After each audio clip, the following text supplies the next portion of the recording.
Hi students, I am Sonia from Vidya Guru. आज बच्चों देखिए क्या पढ़ने वाले हैं।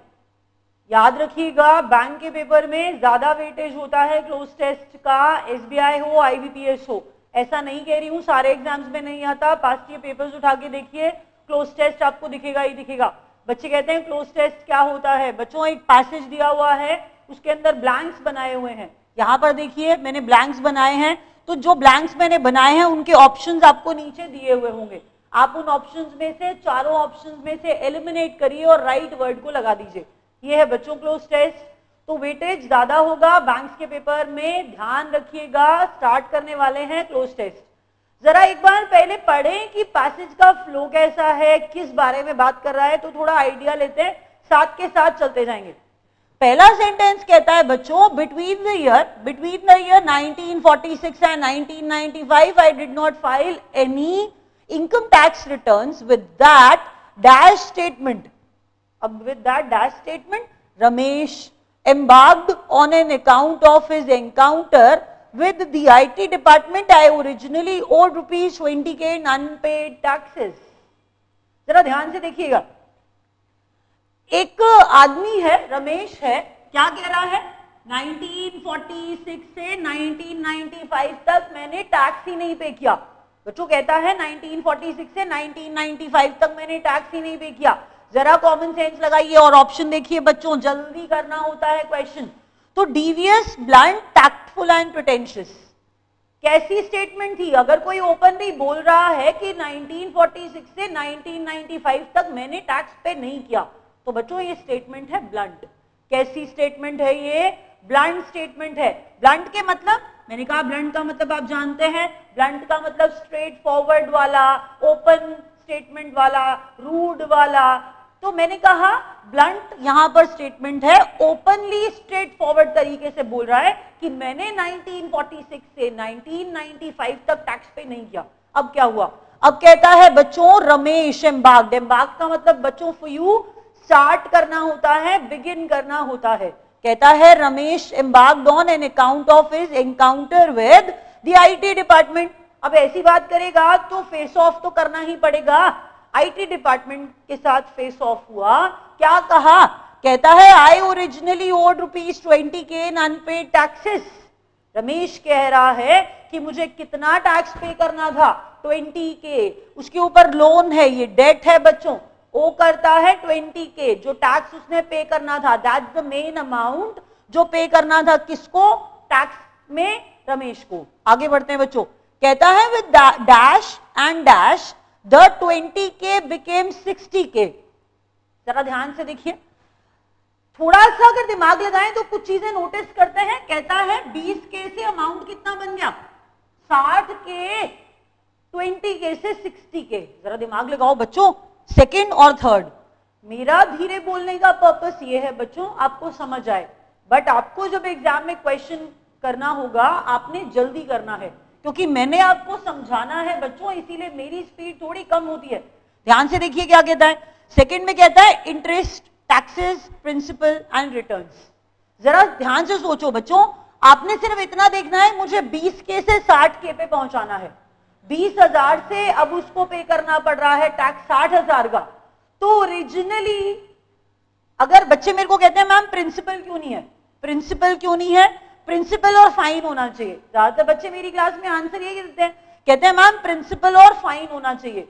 बेटा प्रिंसिपल और फाइन कैसे हो सकता है? प्रिंसिपल अमाउंट तो वो 20k था जिसकी बात हम कर रहे हैं, लेकिन क्या अब उसको 20k पे करना है? नहीं बच्चों, उसको 20k प्रिंसिपल नहीं पे करना है, उसको 20 से 60 पे पहुंचाना है। तो 20 से 60 पे पहुंचने के लिए 20,000 से अब उसको 60,000 पे करने हैं, तो बच्चों उसमें क्या लगेगा? फाइन लगेगा, क्योंकि उसने 50 साल टैक्स पे नहीं किया। बच्चों 50 साल टैक्स पे नहीं किया लगभग। जरा देखो फाइन तो लगेगा, तो उसके ऊपर इनकम टैक्स ने क्या लगाया होगा? इंटरेस्ट भी तो लगाया होगा ना बच्चों। एक चीज और नोटिस करो, ऑब्जर्व करो, जब एंड लगता है तो दोनों तरफ सेम वर्ड रखे जाते हैं। जब एंड लगता है बच्चों दोनों तरफ सेम वर्ड्स रखे जाते हैं। थोड़ा सा मेरी बात को समझना, आराम से समझ में आ जाएगा। Seema is beautiful and intelligent, Seema is talented and smart, Seema is clever and selfish. यहां पर ऑब्जर्व करो कि मैं दोनों तरफ एंड लगा के सेम वर्ड्स बोल रही हूं। आपको कभी भी कोई ऐसा कहता हुआ नहीं मिलेगा, Seema is beautiful and selfish, Seema is beautiful and selfish, ऐसा कहता हुआ नहीं मिलेगा। आपको ऐसा कहना पड़ेगा, Seema is beautiful but selfish. And लगा के ब्यूटिफुल और सेल्फिश एक साथ नहीं आ सकते थे, beautiful and smart, talented and intelligent एक साथ आ सकते थे, क्योंकि ये दोनों तरफ एक जैसे वर्ड रखे गए थे। वैसे ही बच्चों यहां एंड लगाया था तो दोनों तरफ कैसे वर्ड रखने थे, सेम वर्ड रखने थे, जिससे हम 20,000 से 60,000 पे पहुंचाते। तो इंटरेस्ट भी लगा और फाइन भी लगा, इंटरेस्ट भी लगा और बच्चों फाइन भी लगा। तो with interest and fine the 20,000 became 60,000, 20,000 60,000 बन गया। कहता है the IT department then went into action, अब IT डिपार्टमेंट हरकत में आया। कहता है I learned first hand, first hand का मतलब होता है डायरेक्ट, कोई मीडिएटर नहीं है, सीधा आपकी तरफ आप तक जो पहुंच रहा है वो फर्स्ट हैंड है। फर्स्ट हैंड का मतलब क्या होता है, डायरेक्ट। कहता है just how much power the tax department wheels, wheel का मतलब होता है होल्ड करना, व्हील का मतलब हैंडल करना, कमांड करना, व्हील का मतलब होता है होल्ड करना। तब पता चल रहा है भाई कितनी पावर है आईटी डिपार्टमेंट के पास। Royalties and trust funds, royalties and trust funds can be dash automobiles may be and auction off. जरा ध्यान से देखिए बच्चों, फिर एंड आ रहा है, एंड के साथ जो वर्ड हमने कहा था, ज्यादातर हम कैसे वर्ड लगाते हैं बच्चों, सेम वाले। ऑक्शन ऑफ का मतलब क्या था यहाँ पर, sale off, auction off, auction कर दिया, सेल ऑफ कर दिया। पहले उसके लिए क्या करना पड़ेगा जरा सोचो, कभी ऐसा होता है ना बच्चों, फोर्थ नहीं निकला तो मैं फिफ्थ की तरफ चली जाऊं, तो जरा ऑप्शन पढ़ते हैं।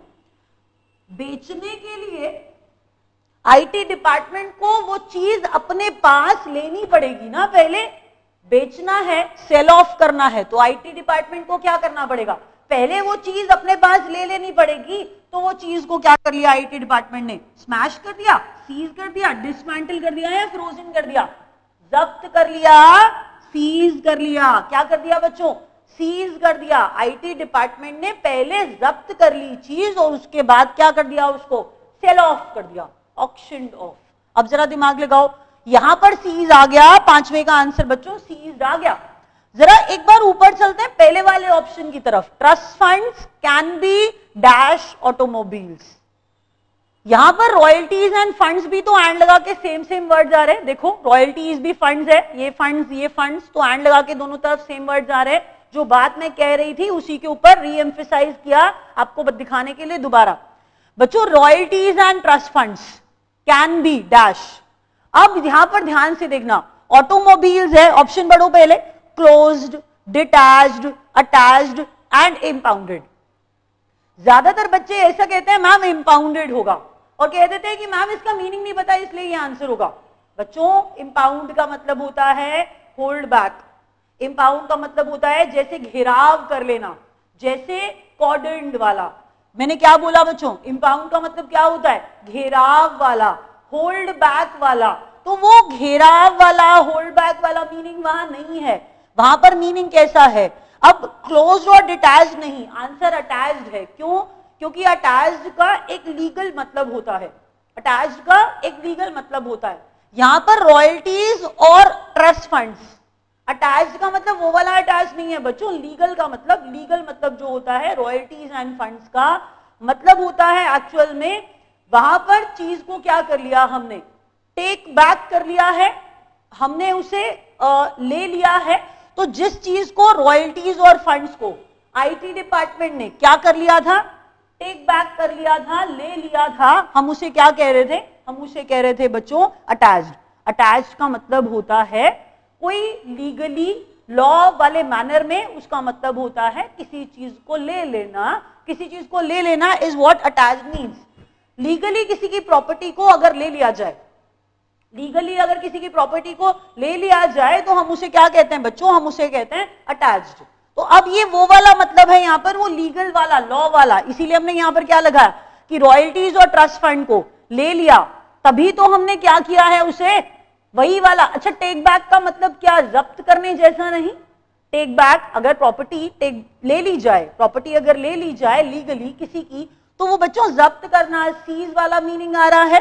तो ये जो सीज यहां पर आया था वही मतलब अटैच्ड का भी है लीगल सेंस में, इसीलिए हमने वहां पर आंसर क्या लगाया था, अटैच्ड।